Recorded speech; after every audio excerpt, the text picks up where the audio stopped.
147, 148, 149, 341, 186, 353, 323, 427, 370, 506, 34 শেখ শাহজাহানের বিরুদ্ধে নেজার থানার 11টি ধারায় মামলা রুজু করে বসিরহাট মহকুমা আদালতে পাঠালো মিনাখা থানার পুলিশ। বসিরহাট কোর্ট থেকে শাহজাহানকে বের করা হলো। শেখ শাহজাহানকে 10 দিনের পুলিশি হেফাজতে নির্দেশ দিল বসিরহাট মহকুমা আদালত।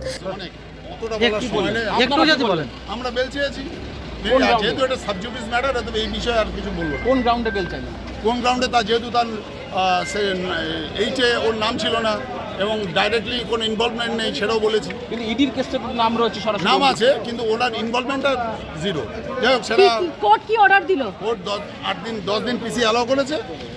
9 নেজার থানাটাতে মামলা নেজার ইডির 9 কমপ্লেন্টটা 10 দিন পিসি অ্যালাউ হয়েছে, আর 8-এর সোনারেস্টের প্লেয়ারটা অ্যালাউ হয়েছে। হয়েছে।